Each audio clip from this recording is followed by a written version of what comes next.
I know you don't want to jump out of a plane. Well, also, who wants to gargle pig vagina juice? Like, what's going on, man? I did think there was more gagging this year than ever before. Yeah. And I was like, I don't think I can watch Vogue gag anymore. It's just like, it's fucking awful. You got big gigs coming up though, because you're basically on a world tour, innit? Yeah, I am. I am. But like, you know yourself, some rooms are bigger than others. Yeah, but then no one knows that though, do they? When you're in like, you know, if you go to like New York and you're like, well, you don't really know that it's only 500. Do you know what I mean? Like, you're like, oh, I cleaned up in Winnipeg. Do you know, like, when you do comedy, do you find that like you have places that are not home that you really like performing at, feel like home, and other places where you're like, I feel like such an outsider? Yeah. Well, I'm very lucky because I'm Irish, which is lucky in itself. But we're everywhere. We travel and we ride like maggots, and we travel far and wide. It doesn't matter where you go. There's going to be Irish people there. There's always an Irish pub somewhere. There's always an Irish pub somewhere, but especially you know as well, when you travel, your own people, it's all they're like, oh my God, she's in. I probably sell more in Sydney. Well, I don't know anymore, but they're like, she made the effort to come, and you know. So and it always. I see. And I remember I did a show. When I started gigging in Dubai. And this woman, and I was selling well, like, and I was adding another one, and Irish woman messaged me, and she's like, I think you're selling well in Dubai because there's Irish people there, you know. And I was like, well, yeah, it's not the Emiratis coming to the show, do you know what I mean? It's not the locals. It's very clearly the Irish women and the Brits coming. Yeah. But so, I suppose to answer your question, very long way around, wherever I go, it's the same style of audience, really, because it's very female, it's women, it's gays, and the culture is kind of the same. That culture, the female culture and the gay culture, well, it's, I mean, sweeping statement, there's obviously nuance around that. They're the same. So it doesn't differ that much for me. So when you tour, are you like a touring comic that wants to like surround yourself in the culture? Yeah. Or are you like, I'm in the hotel, chill in the hotel until, what time's the show? Let's say 8 o'clock.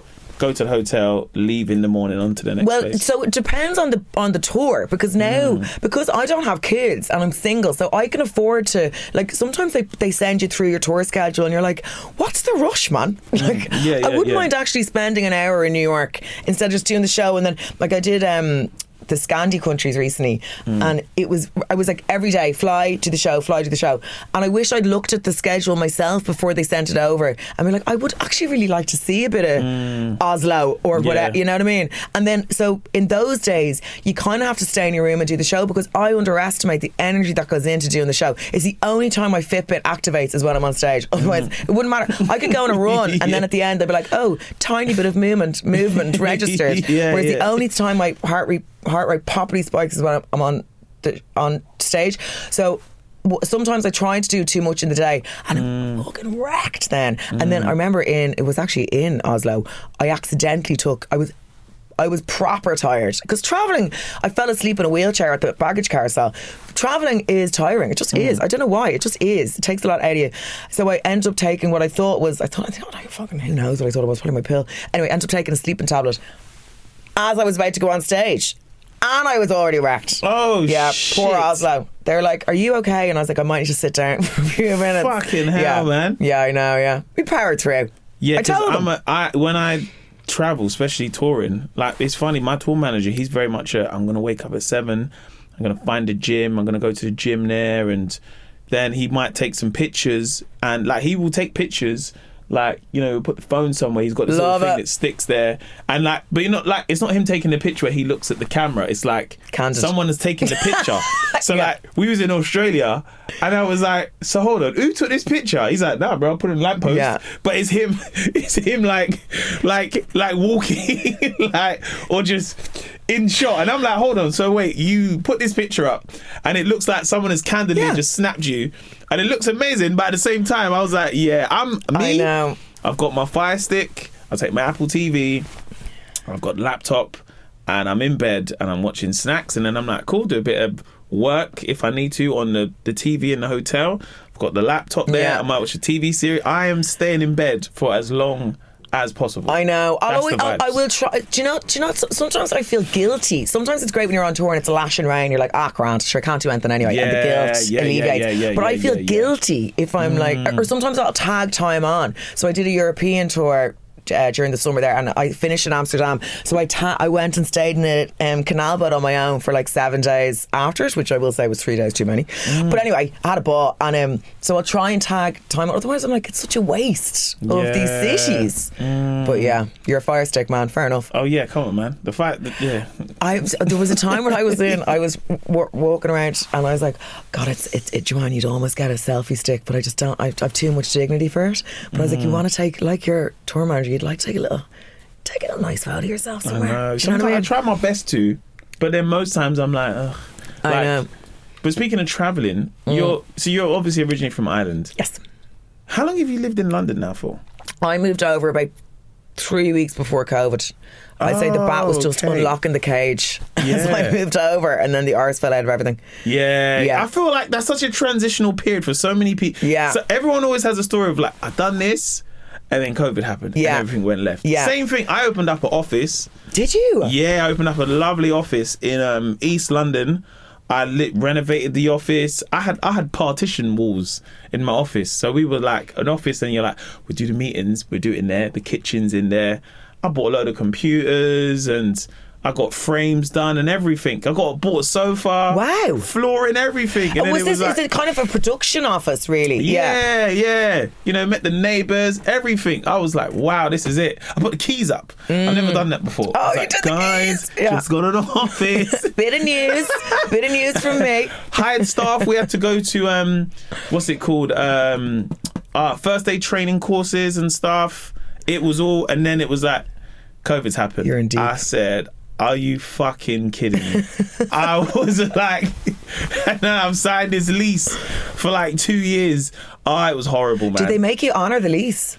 Well, luckily, there was a break clause after a year. Okay. So it is 2 years, but you do have 1 year's break clause. But it was just like, what a time to do all of this. And I'm talking like insurances and everything. And I was like, fuck, man. People lost a lot of money. I as well with stand-up, they were like, and I know COVID is so boring to talk about, but I do remember, because I just moved over and I was getting a little bit of traction in the clubs, and I'd been signed, and I was getting, there was a bit of excitement in my own mind.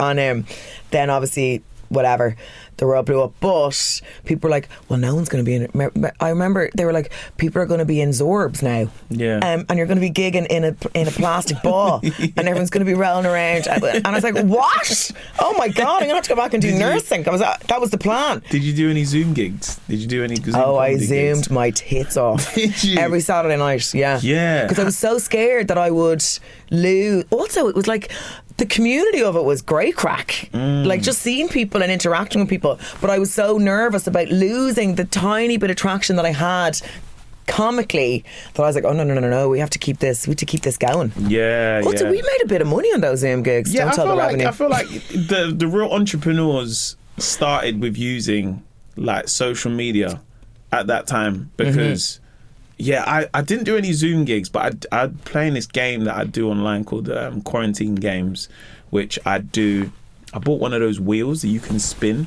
Oh yeah. And I'd give away prizes. And it started off as just like, this would just be a bit of fun. And then I'm like, right, there's like 3,000 people watching. Wow. And everyone's in the chat. And I was like, right, this is a real thing. And then the next day I amped up the production. I'm buying speakers and bits and bobs, and I was like, guys, I'm putting on a suit in my house. Welcome to Quarantine Games. And then it got to a point where I was like, yeah, I can't do this anymore, man. So you wrapped it up? Why? Well, the thing is, I think for me, it was like, it was really fun. I really enjoyed it. And I'd be lying, I did do it for a good couple months. But then what happened is, in the chat, it went from being this really fun, friendly thing to then in the chat, because I'd go live with someone, and then you'd get people in the chat that would be rude to someone and it'd be like, oh, look at that person's teeth, or da-da-da-da-da. Oh my God. And then for my thing was like, okay, look, if you're rude, I'm going to ban you from the chat. Yeah, of course. But then it became a thing where people would be rude to get banned. So people go in the chat and be like, oh, mate, look at your fucking beard, mate. Your fucking beard's all over the place, Mo. And I'm like, all right, let's just ban this person. Then another, and then my own friends thought it was funny to be like, all right, let's get in the chat. Hey Mo, what's going on with your do-rag, bro? Why is your do-rag like, I know you, man. Why would you say that? Now I got to ban you from the chat. So I think it then became something really fun. But then when it was like, you get some people that were really nasty to people. And I think that was the turn of like, yeah, this started off as fun. Yeah. But we were all going through this. And there were some people that was like, I really look forward to this every other day. Yeah, they're like, I need this. Yeah. I read this TikTok. Oh my God. No, you didn't, Joanne. You watched the TikTok. Stop pretending you were doing this, like this moment of academia. You watched the TikTok. But it was this young woman, and she had this theory that she thinks that trolling, and like they were heckling you obviously, but like trolling and all is actually born from loneliness and people's lack of connection, because by you banning them, they're getting your attention. So like, even though it's negative attention, the body just sees it as attention, and they just want your attention, Mel. Yeah. It's like children, isn't it? Isn't it? And they scream, ah! They're kind of flirting with you, and you're like, what? And you almost like, you're like, why are you embarrassing me in front of the shop, in front of everyone? Yeah. Ah! But speaking of that, yes, you studied sociology at university, right? And that is so different from the career of what you do now. Yeah. Is it though? Because it's the study of groups. But I feel like when people who do sociology would normally go into like psychology or being a care worker or something that feels like quite community based, and what you do is still community based. It's a wild pivot. What do you think was the switch? Because I know you studied journalism as well, right? So no, I did English and sociology in university, and then I wanted to be a journalist, but I didn't have the balls. I didn't have the balls to do it. That's crazy, because you do stand up now, though. I know, but that was never the plan. Okay. Before stand up, I think my last time on stage was like, I'd done the nativity in school. And then what happened was, and I've spoken about this before, but I was very unwell with eating disorders. I was working as a publicist. So I did English and sociology. Then I almost went into academia. I almost became like a sociologist. Yeah. And then I kind of rethought it, and I was like, oh, you'd be on your own a lot. And I don't know, I just kind of bottled it on that. And then was going to do journalism, bottled that, and did a master's in public relations. PR is like, but I always have to say public relations in the UK, because everyone's like, P what?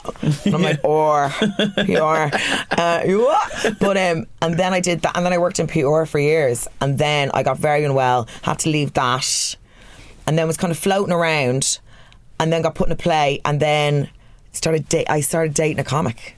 Oh, and he said, I think you could do stand up. Oh, okay. Yeah, I did it for the attention of a man.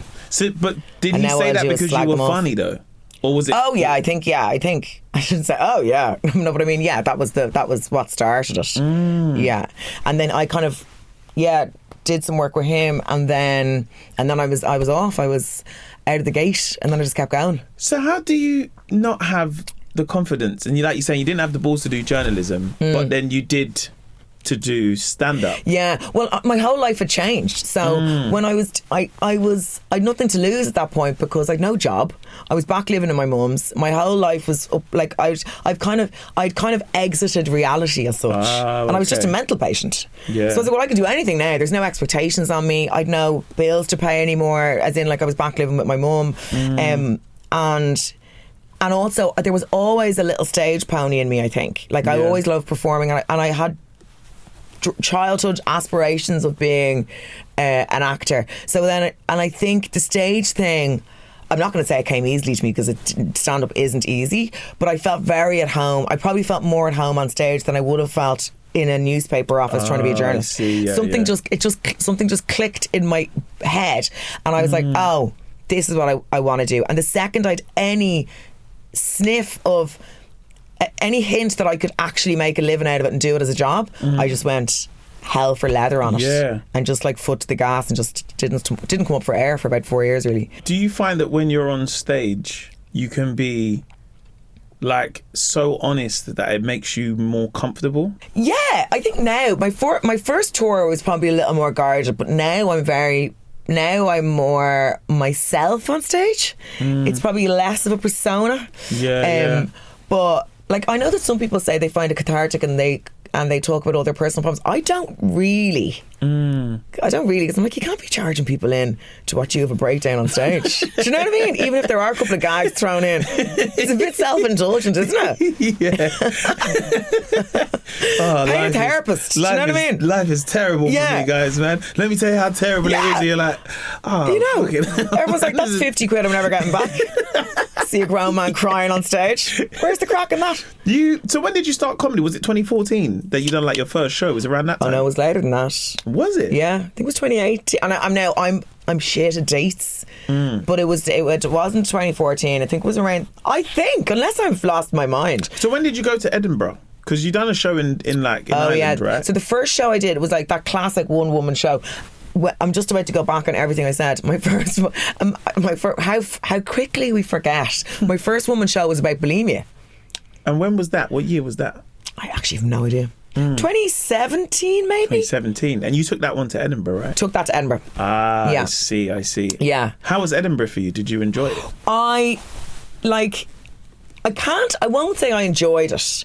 I don't know if anyone enjoys Edinburgh. So when I was going up pre-COVID and you did the month, everyone just did the month. There was none of this dipping in and dipping out for a week here and 2 weeks there. You started on the 1st of August and you left at the end of August. And you did every day. You got one Tuesday off and you just cry in a box room in Edinburgh and then you get back up on stage the next day. And because it was my first year and because I was hungry, I was really hungry for it. So I would flyer like 3 or 4 hours every day to try and get people into what I thought was a stand-up show, but was actually a really weird, dark show about bulimia. I was like, how did I ever think that was stand-up? My God, it's so I feel funny. like weirdly for Edinburgh, that's kind of the vibe though 100%. Of a show. You've got to do those shows where you're like, I'm going to bear all. The dead dad shows, I mean? Isn't that what they call it? Yeah, it's like, I'm going to tell you all about my life and what's going on, and it's almost like you can't have a show that's like really funny and loads of gags. Well, the show was called Bite Me, and it was interjected with voiceovers from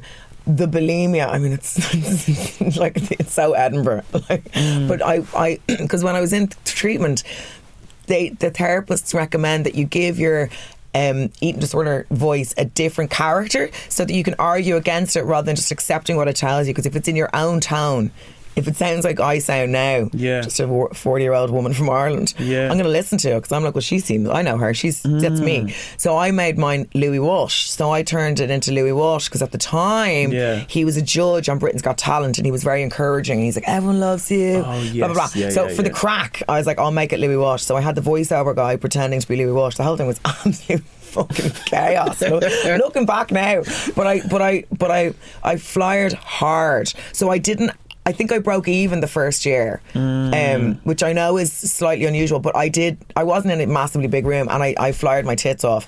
And then the next year I went back with a stand-up show called Wine Tamer. And then I went back with Prosecco Express, and then I went back with the Work in Progress and Pedophile. And now Edinburgh's different because I'm further along now. So you're not out in a poncho flyering your own show, and like it's so lovely to have that time in the bag because you've done it and you've earned your little Edinburgh stripes. You've really done your 10,000 hours, you've done the time, and you can enjoy it more now, and now there is more of a culture going up, doing a Work in Progress show, doing a week, going back down. It's not the same. You got to be there for the whole month thing. And when you are there for the month though, and the thing is, Edinburgh's a really interesting city in the sense of the weather. It's like, it's August, but it can rain. You'll get sleet. You obviously don't get snow, but it's just as cold. And you're like, this is not fair because I can see everywhere else on the map. I know. Where it's like 25 degrees. But Edinburgh gets this weird pocket of weather. Do you know what I mean? How many Edinburghs have you? You've done Edinburgh, haven't you? I've done Edinburgh. So I've done Edinburgh once in terms of putting on a show. I've done a half show. I've done 2 weeks with another comic called K Kurd. So we kind of split it together. I done 30 minutes, he done 30 minutes. And then I went up. No, I'm lying. I went up before then because my ex was in a play. So I just went up to just go and see and how it was. So then after I'd done a show there, I was working in retail and I was like, look, I've got to go to this thing, Edinburgh. And in retail, they were like, okay, well, you can't take 2 weeks off. No, of course not. So I had to take 2 weeks off as holiday. No, 1 week off as holiday and the other week off as paid leave. Right. But this time I was already moving to another job.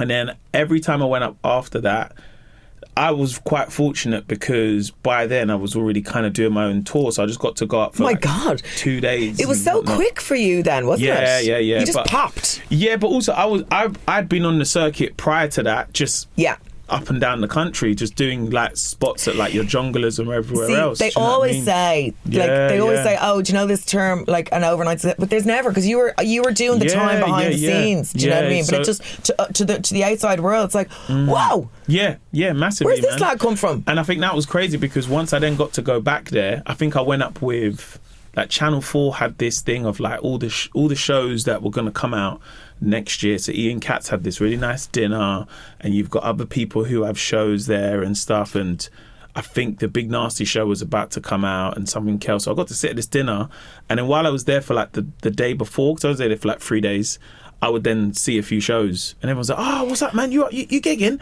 And I'm like, "No, I'm here with Channel 4." I said they hated you, guys. This bastard. And then I went the year after for another show, and that was at the TV festival. So I had to speak on like a Q&A. And they do it in this really fancy place. And I think I was up there again for like another 2 days and went to see some friend shows and stuff. And then again, it was like, hey, what are you doing here, man? You're on like telly now. You doing some stuff? You're going to jump on? I'm like, no, I'm actually here for a Q&A. so I'm in charge, guys. I run Edinburgh now. Yeah, I've been quite blessed and very, very fortunate but I think it's so interesting to know what I'm so intrigued to know what people's Edinburghs are like, because for me, I didn't enjoy it because I just knew that my audience just wasn't there. Yeah. And it was just good to go to be like, well, look, I've just gigged for 2 weeks back to back. I got to meet some cool comics, but just knowing that I'm not going to find my spark here. It was great to do. But like, I meet some comics and they're like, yeah, I love it. I get to gig every day. And, I meet this community of comics and stuff where I'll be honest, for me, I'm just like, look, the weather is... Listen, if it was sunny, I'd probably be there every year. But yeah, it's just not. You went to Australia though, didn't you? I've done Australia. So I've done. Didn't you live there though for a little bit? Oh well, I mean, yeah, but it's a real Irish thing. Everyone in Ireland does either Australia for a year or the J1 in America. It's just kind of a rite of passage thing. What's the J1? So when people remind me that I lived in Australia, I'm like, oh yeah, that like that. It's just in Ireland. It's just like it's so normal. So you lived in Australia for a year. Yeah. Where was you in Australia? We did 6 months. It's a real traditional thing. You finish, is it college? Yeah. Once you finish your degree, you go to Ireland. We like to do things in packs. Yeah. I didn't know this. Yeah. So, yeah, it's really strange. Like, because there's only when I moved to the UK that I was like, oh, do you not go to Australia? But there's so many Irish in Australia. But I did the year out there, 6 months in Sydney, 6 months in Melbourne. And and a lot of Irish women go out and they work as traffic controllers. Do you know the lollipop stick girls at building sites on roads and all? Yeah. Because it pays really, really well. Really? Yeah, it pays really well. That is so random. Yeah, I know. So I went and did my training and to be a traffic control woman on a building site in Australia. And the video that they used to teach you, Russell Crowe was in it. It was obviously one of his first acting jobs. Yeah. But they obviously kept it because it's Russell Crowe. Yeah, so the video was like from like 1983. And it was just it was all a bit weird, really. So you was a lollipop lady? Well, then I didn't end up doing it in the end. I got a job in an insurance. Do you know what my biggest regret about that year in Australia was? I should have got a job in a bar and just had fun. Yeah, because I thought when you said you was in Australia, I thought maybe like a bar job. No, I should have done a bar job. I ended up getting an office job because Sydney, like Australia's not cheap. It's expensive. And but it's very, like, it was all very like Bondi Beach for Christmas Day, and it was all that, like, it was really good crack. But there was so many of us went over. We went in a huge big gang, and a lot of the girls' boyfriends came and all. And it was just, I think if I did it now, I would do it differently. But now I have this, a great thing about, again, stand-up is now I get to go to Australia every year and a half touring, and it's a different buzz now. Yeah. Because you're not like, like working Australia. in insurance. I know. I love it. I really like Australia. So do I. Yeah. And I'll always like add a week on at the start or add a week on at the end and go and explore it a bit and all. But do you know what my real like kind of hidden gem in Australia for me was? Brisbane. Have you been to Brisbane? Have we been to Brisbane? I don't know, It's savage. Oh no, I think we did go to Brisbane. I think we did. It's like a trendy Las Vegas. Yeah, I think we did go to Brisbane because we went to Perth. They all get mixed up for me. So we went Perth, Brisbane, Melbourne and Sydney. Yeah, they're the main Melbourne stops. and Sydney, I always remember I always get mixed up with the Perth and Brisbane's. Yeah. But I think, because there's a lot of hills in Brisbane. I just remember Brisbane being like bright lights, deadly bars, just really, really cool. But LA to me isn't particularly cool. But LA is like the bright lights and the spheres and all that jazz. But Brisbane for me was, so I think this time when I go out, I'm gonna spend some time in Brisbane. I tell you, in Australia, for me it was, I think when I went to Perth, I really liked Perth a lot. Yeah. I don't know what it was. Did people assume you were going to Perth in Scotland? Did that happen to you? Perth in Scotland? There's a Perth in Scotland, same spelling and everything. I didn't know that, no. Yeah. It's happened to me. So when I announced I was going to Perth, they were like, there was a couple of Scottish girls who were like, no way! This is great news! Why is it in Aussie dollars? I was like, you did not buy those tickets, girls, did you? Yeah, but so Perth, and also Perth for me, if anyone's going to Perth, the city is like fine and everything, but the suburbs are, and the when you in the ocean, you're like, it's pretty breathtaking. They say the money is in Perth. Do they? Yeah, because I think it's known for gold. It's like gold mining. Is it? Yeah, so I think when we went there, like, I think for me Melbourne is probably my favourite because it's so much like London. Melbourne, yeah. And when I go there, every time I go there, I'm so shocked I remember the first time I went was in 2018 and I barely done anything, just some social stuff, and I had people be like, mate, what are you doing here, mate?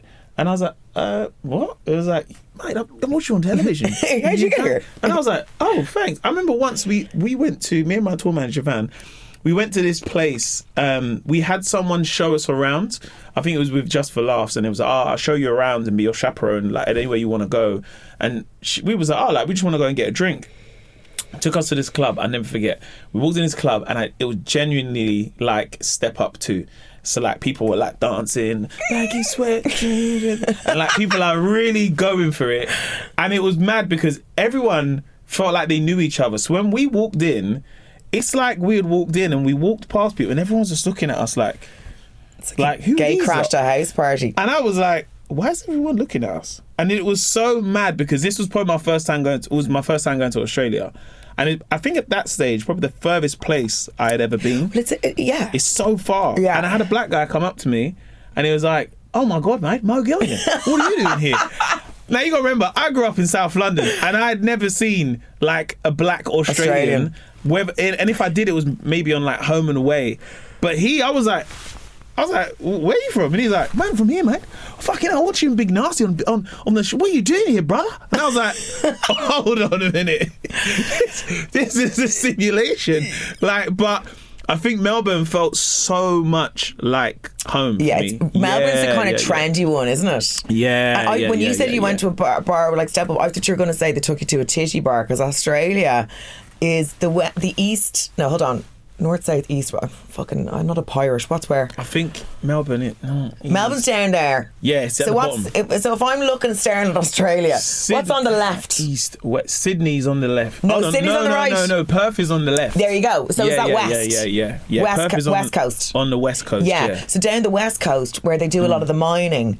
These lads, because a lot of the Irish lads will go into the mines in Australia as well. Yeah. And they go and they disappear for 6 weeks and then they come out billionaires and then they blow it all in the titty bars and then they go back into the mines. Do they? That's why they still have a lot of that. Now it could be different. I'm going to get rinsed by Australians now, but they still have, it's quite dated in some ways over on the west, I think. Because who'd wear titty bars? Are they still? It's even the name. Do you know what I mean? Titty bars. It's like that name in time. Like, do you remember when?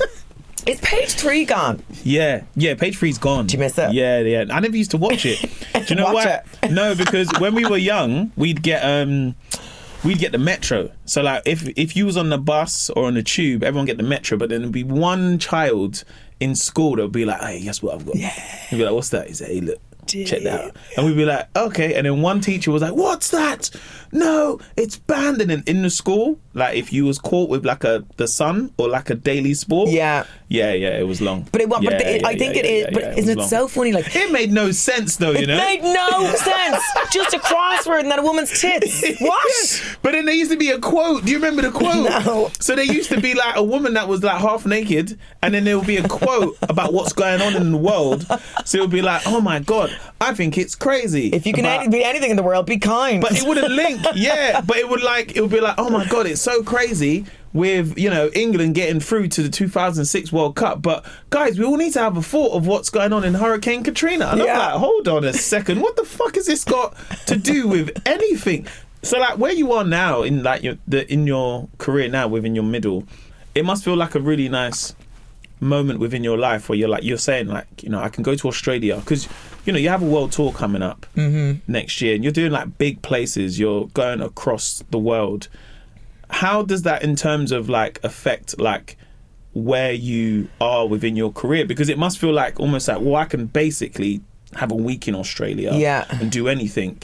But then there's also like, I guess it's like I had the realization of where I was in life where when I was single and I'd be like, I'm going to live in LA for 2 months and just do vibes. But realizing, for me, it was different because I think I was like, oh, right, like some of my friends got children and, you know, and I'm dating, but I'm not really enjoying this kind of dating because I don't really live here. So it's a bit of a bubble. Yeah. Do you know what I mean? Yeah. But then you have your career where you're like, right, career's flying. Do you know what I mean? I feel like, I was like, am I going to be one of those women who's like, married to their job at the moment? Absolutely. And I think that was what gave me the freedom to put the foot down the way I did because I don't have any dependents or anything. Like, you know, if you have a family or a partner, kids, all that jazz, it's very hard to justify going out to Australia for 6 weeks or very hard to justify gigging every night of the week or whatever it is. And so there's pros and cons. Will I die alone? Potentially. But I'm having a ball. Do you know what I mean? But I also sometimes I feel like I'm like, oh, like because I was gigging, I'm still, the tour is just finished now for pre-Christmas, but I matched with some lad on Raya like 6 weeks ago. He's like, do you want to go for a drink? And I was like, yeah, I'll go for a drink. Because I was like, you know, back on the horse, Joanne, back on the horse. Yeah. And he's like, when are you free? And I was like, December 9th. Which was last night, right? So we booked at 6, and he's like, okay, December 9th, I'll come back. And I was like, if he comes back in, I said, he contacted me on December 6th, and he's like, are we still having that drink on December 9th? And I was like, absolutely, see you on December 9th. And then the day of the, I'm an asshole, the day of the date, which was yesterday, supposed to be, I was working all day and I was doing a shoot. I have a bag business on the side randomly and I was doing a photo shoot for it, so I was up in hair and makeup at like 5, blah blah blah, I was wrecked. And I was like, I could not be arsed going in and going for a drink with who I'm sure he's very nice, but he's a complete stranger that on a date that I arranged 6 weeks ago.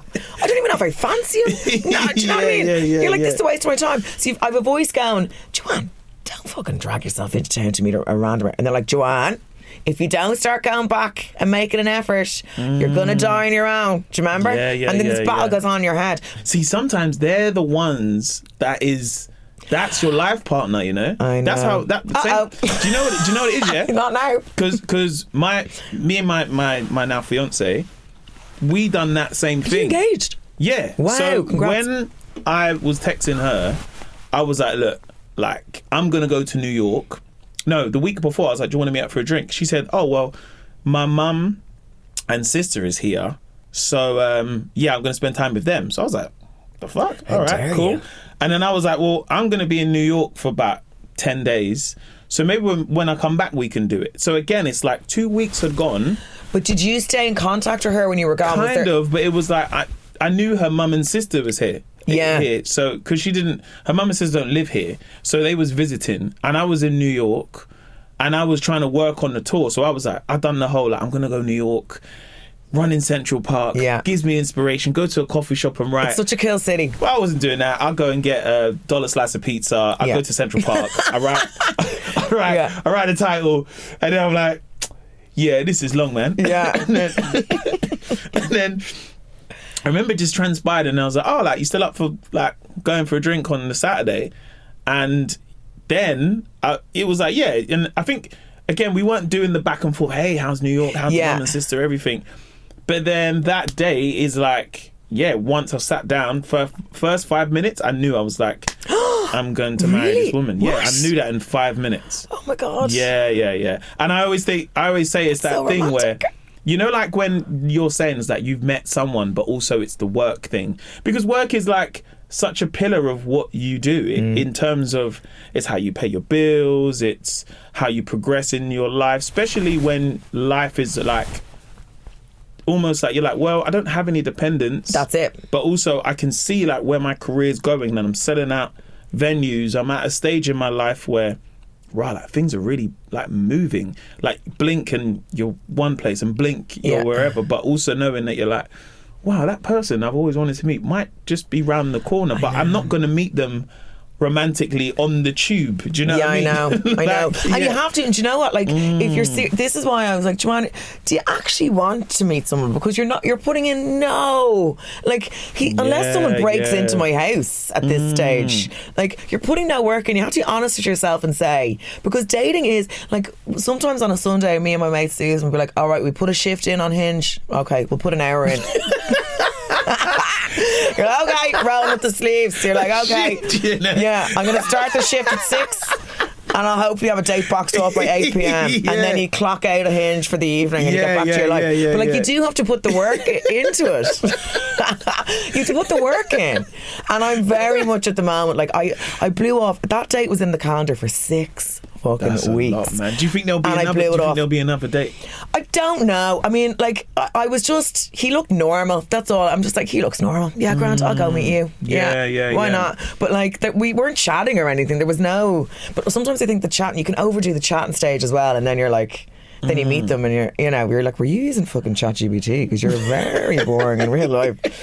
Where's all the pizzazz and the crack and the vibes, jokes? Man? Yeah, where are the vibes? Talking at 2 a.m, man. What's going on? Where are the vibes? Yeah, so yeah, you're like, oh God, you're very serious, man. So I don't know what I want, Mo. I don't know what I want. What do we want? But I guess that's the thing, though. You're in a position now where I guess is that as much as you get to look for what you want, you're also in a position where you're on television and you touring and you've got successful podcasts as well, where almost like as much as what you want is what you're going to also attract big time. Do you know what I mean? So I guess it's like time. How do you find that vulnerability in a sense of like meeting someone, because you're probably at a place where like, well, I want to meet someone, but also I know I can attract someone because I have a front facing job. Do you know what I mean? Front facing, like I remember one lad was like, God, you know, are there loads of lads in your DMs? It's like, not a single one. This job as a female male comedians, cleaning up. But do you think that some people are intimidated though? I'm like, I mean, look, obviously I'm always taking the piss out of if everything arranged doesn't work out, we're like, he intimidated. But maybe they're just like, I'm just not into it, like that lifestyle, and I think, you know, a lot of my stuff is kind of gently roasting men. They know I love them really deep down, but like there's a roast, like I'm roasting them. And I think, what do they call them? Isn't it women? They've this terrible term for women, clown fuckers, isn't that what they're called? What's that? Women who ride so male comedians, like I know a lot of male comedians who are, when I say, like, they're normal looking lads, they are going out with like Giselle level women. Do you know what I mean? There's punching, and then there's like Katie Taylor doing 12 rounds punching, and you're like, wow, because women are really attracted to funny men. Whereas I don't know, I can't speak for all men, I can't speak for any man, I'm not a man, but I do think the job is a bit of a cock block, if I'm honest.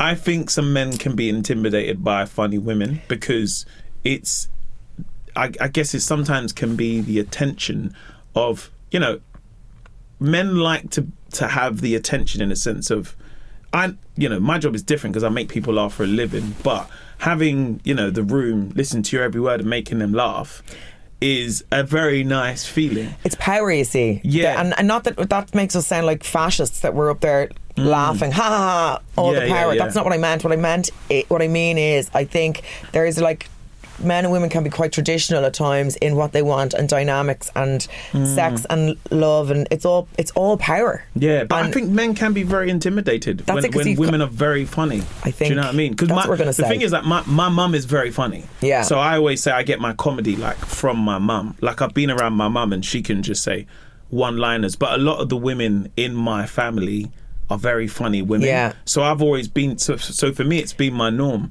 But you could imagine how, like, it's the intimidation of, like, meeting someone that you're like, is like, oh, well, you know, your missus is well funny, mate. Yeah. Funny than you. Yeah. And you're like, oh, what? Oh, bro, man. Like, I think, do you know what as well? Do you know the way, and it's such an old trope, and I really think it is done and dusted now, but this whole thing that men are like, oh, women aren't funny. It's actually what happens is, for you to find someone funny, you have to give yourself over to that person. You have to allow them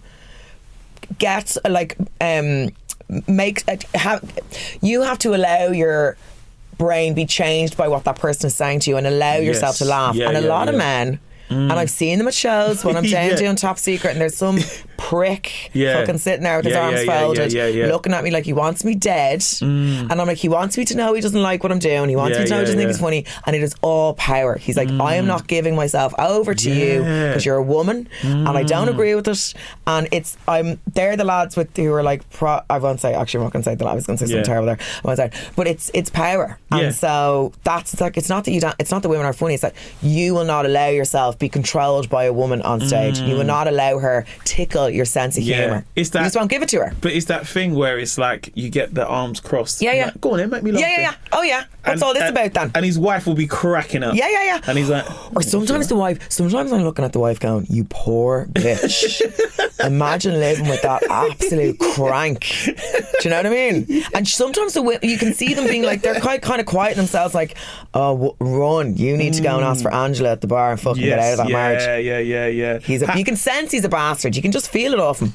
How do you find it now, like with, like now, because you're, as well as doing stand-up and television, you have a very successful podcast. You know, your sister from another mister, Vogue was in the jungle and stuff like this as well. How was that, man? That must have felt like, was you nervous? Because, you know, Eddie's one of my good friends, so I was nervous. And I'm he? Yeah, so he was in the jungle as well. Yeah, so he was in the jungle. But I'm sitting there watching him do tasks, and I'm like, I know you, and I know you don't want to do this task. Do you know what I mean? Yeah. I know you don't mind going in the jungle, but I was like, I know you don't want to jump out of a plane. Well, also, who wants to gargle pig vagina juice? Like, what's going on, man? I did think there was more gagging this year than ever before. And I was like, I don't think I can watch Vogue gag anymore. It's just like, it's fucking awful. And like, I'm an ex-bulimic. I'm used to gagging. I was like, I can't watch this. Would you ever go on the show?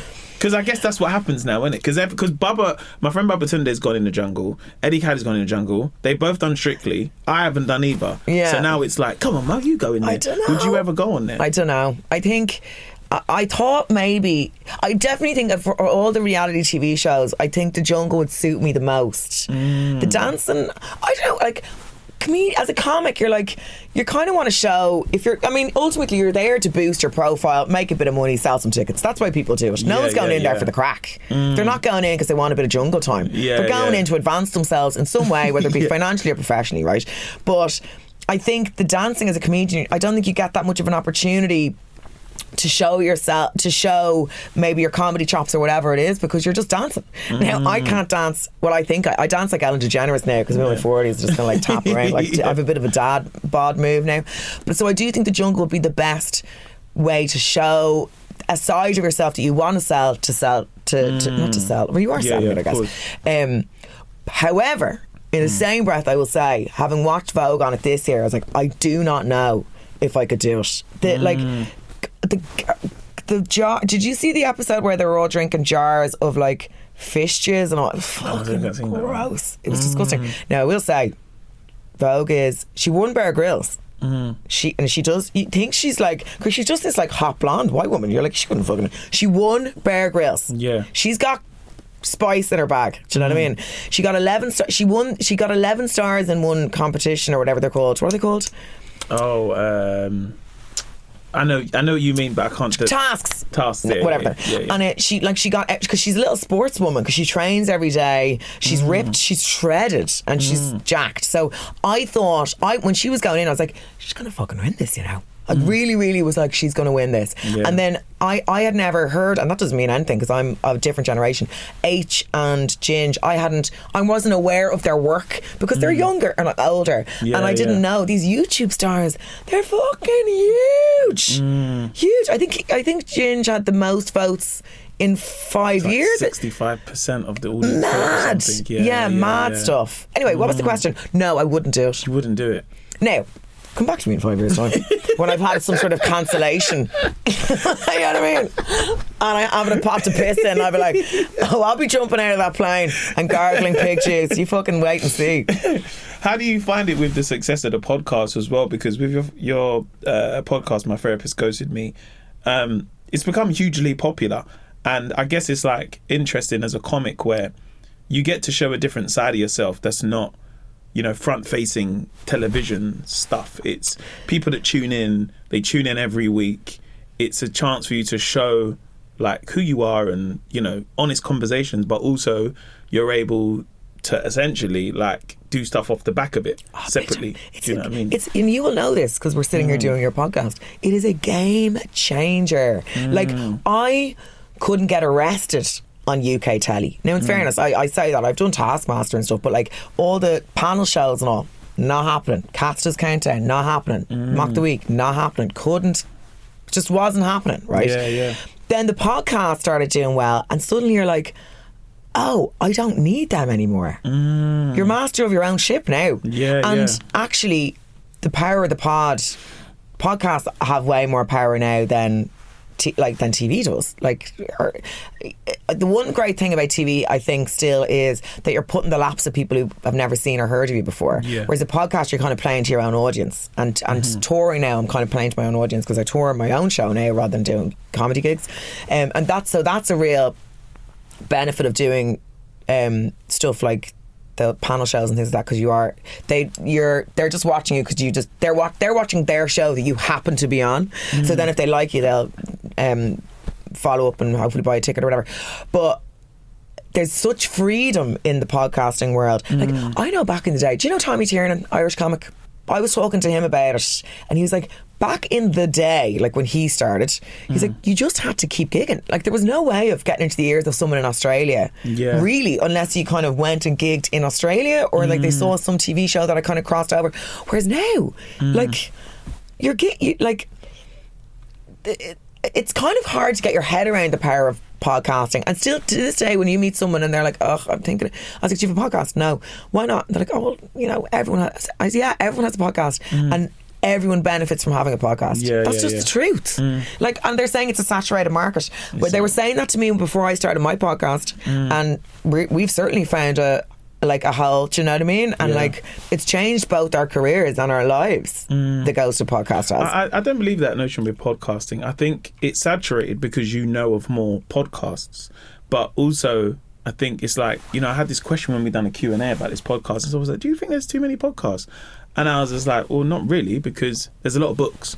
Do you know what I mean? Exactly. Like, there's a lot of books on the same subjects, and you've got different fiction, non-fiction. You have so many types, and it's the same just with podcasting. If you sat here today and you was like, I really want to learn about languages and would love to listen to a podcast about, I don't know, languages and brain development or whatever it is, there's a podcast for that, which that didn't exist, you know, 15, 20 years ago. No, do you know what I mean? It's such an amazing way to find your audience, or to find an audience, or to force yourself into an audience that, I kind of can't get my head around the benefits of it, actually. And I love doing it. And I used to always think that I'd end up in radio. I was like, I'd love to do a radio show.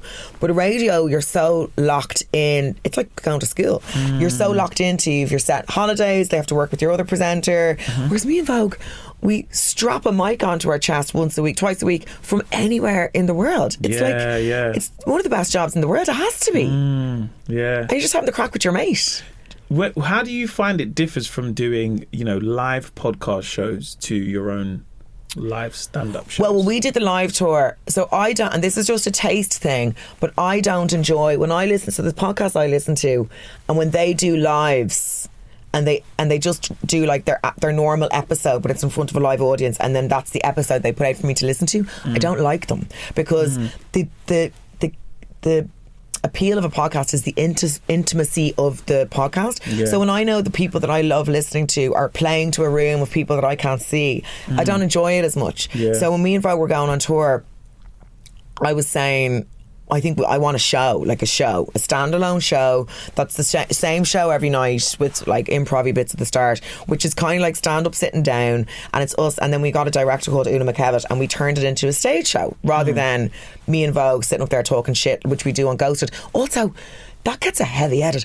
It is, if you listen to the whole thing, you'd be bored off your tits. Now, I'm sure some people are bored off their tits listening to the edit, but like, there's a lot of editing goes into that show. The producer makes that interesting or tries to make that entertaining. But like, you know, the power of the edit. People are like, oh, we could just listen to you talk and we could listen to you two say the alphabet. No, you couldn't. Yeah. You'd be bored off your tits. So you need a bit of, we wanted a format, and that's what we did then. So we didn't, and we never put it out. Like, we never put it out as an episode or anything, because it was a stage show. Yeah. We were dancing, and there was like, video clips of us in the past and how we met, and it was all that kind of stuff. And it was so nice because, like doing stand up, you're side of stage going, this is just me now. Like, I'm on my own in this. Like, I have to go out now and do my thing. Yeah. Sometimes you're trying to get yourself in the headspace for it.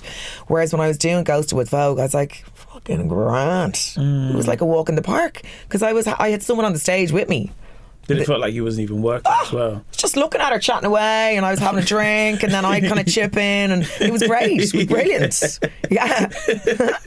And then you'll have pay my bills, didn't Yeah, I know, yeah. It's like I'm on a jolly here. It's money for our rope. So, like, in terms of your end, like, you said that you're the captain of your own ship at times. And how do you see that end in terms of, like, where do you plan to sail to? Because, whereby you don't have any, like you were saying, like, dependence, but you're in a really cool, unique position where you're able to, do a successful podcast, do stand-up, dip into TV, but also have the leisure of saying, well, I want to go to Australia for a week and then do the show. Yeah. So how do you plan to sail that ship later on in life? Great question, Mo. Great question. I don't know. So I think, there's a part of my brain is like, oh, you better pop out a kid, Joanne, because you're going to need that kid later on in life. Because you had a documentary on about Christmas this Day. as well, right? I had a documentary called Baby Hater, which obviously was an intentionally controversial topic, but I was going out with a guy at the time who was adamant he didn't want kids, right? Adamant. So I was mad about him. So I was like, am I going to give up this idea of kids? Do I care about kids? Do I want kids? I was never one of these. Some people are really sure they want kids. Some people are really sure they don't. I was just kind of floating around in the middle. I was like, probably something I will do. It's kind of what people do. I don't feel strongly about having it, but I also know I think I'd regret it if I didn't have it. I'm 42 now, and I know it's like, well, Sienna Miller's knocked up at 43. She looks 12. So I suppose, like, there's, science is on our side. But, like, decisions need to be made. You know what I mean? I think I might have a gaybie, which is a gay baby with my gay friend Ross. Or if I don't do that, I think I'll move to the States.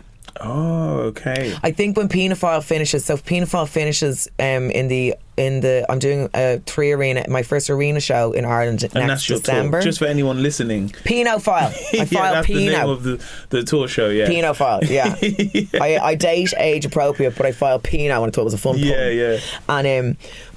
And then when that show, when Pedophile finishes, I think I'll move. I think I'll go to New York. Oh wow. Yeah, I think so. Why New York? Why not? Because I love it. I feel like it's the centre of the universe, and I feel like for stand-up, I think it's really important to start again somewhere. And like, I like the climb. Yeah. And so I'd be going back into the clubs, and I'd be working up new material, and it just really appeals to me. And I do think if you are a bit of a lone wolf in your life, then why not reap the benefits of that? And the benefits are travel and like set up shop somewhere else. And also, I would love to get a shoe in American. I'd love to have a crack at the States. Yeah. Very hard to do that from here. Oh my like, God, I have so hard, I have an agent and a manager and all over there, but they're like, unless you're on the ground, it's very hard. No one gives a shit about you, Joanne. You're living in London. But you have to email them. Yeah. You have to God, how are you? Yeah. It's been ages. Oh my God. That's my favourite comedian in the whole world. And they're desperately trying to find your name on the call. They're like, Joanna McNally. You're like, it's Joanne McNally. Remember? You assigned me, told me I was the Jesus of comedy. Oh, I've done all of those, boy. Yeah.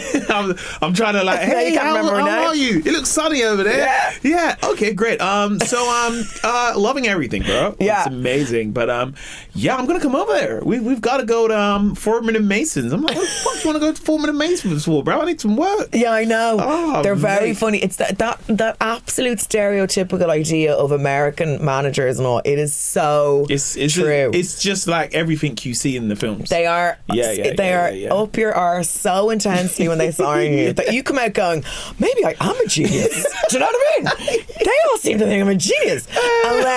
And then a week in, they're like, hey, Gilligan. You're like, it's Joanne. But honestly, man, like it's such a pleasure to have you on the podcast. Thanks, man. And two, I'm really excited to see like where your career really like starts to like flourish, in a sense of like it's flourishing now because you're doing arena shows, you've got massive podcasts, but you know, with you still wanting to pursue your dream and like go to America and stuff like this, and that's stuff that as a comic you sit there and you're like, I'm not even going to America to be famous. It's just like I want to be in the clubs. Do you know what I mean? Exactly. It's the experience of it. Yeah, and it's like a part of like someone's career where you're like, oh yeah, like I see you in America as well. And I just feel like as an Irish comic, you would flourish over there as well. Do you know what I mean? Yeah. And I do enjoy like the climb, and like it's not like I've cracked the UK like, by no stretch, have I? But I do feel like I have enough of a foundation here now that I can disappear for a year or two and come back, and that I would still have an audience or a market here. And I just, like I say, like, it's so different over there in New York. The comedy scene is so intense. And like, I haven't even done, when I did the story when I was out the last time, what's the other one? What's the big one? The Cellar. The Cellar. Comedy Cellar, yeah. I've not even done that yet. Yeah, I want to get into The Cellar. Now I have done that. You know the way they've loads of little pop-up gigs, but the main, I want to do the main room of The Cellar. Yeah. Well, it's got that little kind of glass coloured thing in the background. Same. Yeah. I've not done that, but no, it's very hard to get in there, and it's good to have goals where you're like, let's start again, let's go over there and see if you can do the same. Have you done any rooms in LA, like the Improv? Or no, I've done shows in my own shows in LA, but I haven't done anything. Oh, sorry, no, I didn't. No, I didn't. Sorry, I was in the wings. I didn't actually go on in the end. Because again, it's those other bucket list things that you sit there. And I was speaking to one comic who's from the States. And he goes, oh man, have you ever like done LA? And I said, I've done the Comedy Store once. He's like, what, you done a Comedy Store?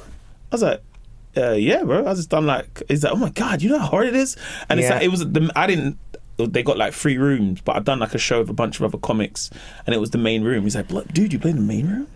Wow. Yeah. It's like really big, bro. But it is. And I was like, oh, I didn't know, you know? Yeah. So I guess it's like, you know, sometimes where it's just like, yes, we have our own individual goals of where we want our careers to go and flourish, but you know, like where you tell someone the thing and then you're like, yeah, I see that for that person. Yeah. Do you know what I mean? I remember standing beside a stage in the New York Comedy Club in one of the smaller rooms. I'd say it's a 60-seater, and I was like adrenaline. I was like shaking and all, and I was like, what's going on here? I've just done a couple of Apollos, and now I'm over here shitting myself in the wings of this tiny club. Wow. So it's like it's like, because you have to prove yourself all over again. These people don't care if you live or die. They don't know who you are, and you're like quivering like an open spot. And you're like, Joanne, get your shit together, Joanne. You've got to go out there dry mouth and all. I done Laugh Factory. And it was like a last minute impromptu. It was like, yeah, you can jump on. And I was like, I was so nervous. I know. And I was like, what am I nervous for? I know. I don't know why I'm nervous, but it's that thing of like knowing that, I think it's just how much you care about the thing and just never letting, you know, your ego. That's it. Like go above there and keeping yourself grounded. And be like, I know how historic this club is, but also just what this just means as a goal to tick off. Yeah. Do you know what I mean? I know. Also, stand-up is one of those things when you're standing in the wings, sometimes you're like, am I able to do this? And then when you get the first laugh, you're like, oh yeah, great. Yeah. You know, you're like, oh yeah, I know what I'm doing. But I was really shocked at how much I got into my own head. Yeah. Because especially, and I'm very lucky because where I'm at with the touring stuff, people come, they're on your side, they're there to see you. And so there's all the goodwill in the room, you know what I mean? Like, whereas in these new clubs, there's no goodwill there really, except for like just them wanting to enjoy comedy. Yeah. But they're like, all right, dance bitch, what's all this, do you know? Have you had that thing where like when you do a club in like the States where like you perform and like you do well, and then like someone will be like, oh my God, you're amazing, like, oh my God, how long have you been going? 2 weeks. I'm like, just a genius, I'm a novice. Yeah. And this guy calls me, he's like, bro, oh my God, that was amazing, how long have you been going, man? I was like, oh, it's like a couple of years. Yeah. Man. He's like, dude, like, where can I find your stuff, man? I was like, oh, just like some stuff on YouTube. And it's kind of like cheating, whatnot. isn't it? Yeah, I know. It's properly cheating. Yeah, you're cheating. Yeah. Because once you hit the stage, then they're like, what the fuck? Yeah, no, like, because when I walked off, my girlfriend was like, why don't you tell him that? Like, you can watch some of your stuff and whatnot. And I was like, no, but you want to keep that illusion because he doesn't know anything. So at least he has the illusion of like, oh, I've seen this person, it was really funny. Like, yeah. And if he does check, he's like, what the fuck? Oh, shit. I know. This guy actually is doing some bits and bobs, man. So, yeah. You want to be like, oh, I'm just a souvant. Yeah, I've never gigged in my life. Yeah, 2 weeks. Yeah. God. Who knew I could do callbacks so good? It's so funny because I was just saying, because you get such a kick then out of people being like, because they expect nothing from you, and then you go up and obviously, you know, we're touch wood, fingers crossed, good at our jobs because we've a lot of stage time behind us and all that jazz. So they're not expecting it, and then you're like, you're delighted with yourself. Yes, yeah, you know what I mean? But it is a kind of, you are kind of cheating. That's what I love about doing Top Secret sometimes, where I'm just like, well, I'll just jump in and do a quick 10. Yeah. What are you doing here, man? Just trying out some stuff, back man. With the plebs. just trying out some new bits, man. Don't know if it's going to work. Meanwhile, it's stuff I've been doing on tour for a year. Yeah. Michelle Swartz always has this great, she's always saying that she makes her laugh so much when comics are like squiggling in their notebooks, and she's like, dude, I know you're going to go out there and do that bit that has been crushing and killing for 15 years. What are you doodling? What are you writing down, man? That's what he's this like, thought that just came to me. I just got this little bit. I'm just, I just got this. I don't know if it works. It's like Mickey Flanagan going down to Top Secret and doing out. You know that bit he has about going out, and it's just, it's gas. But honestly, it's been a pleasure to have you on the pod, man. So nice chatting to you. Tickets for your tour on sale. Pedophile, JoanneMcNally.com. And on your website as well, right? On my website, JoanneMcNally.com. And also I've added a matinee show in the Apollo. So I have a nighttime show in the Apollo on the 15th of Feb, and I've added a matinee at 3 because a lot of the women coming to my shows are now mothers because we're all grown up together, and they're like, would you put on a fucking matinee? The matinee shows. We all want to be in bed by 8. The matinee shows are...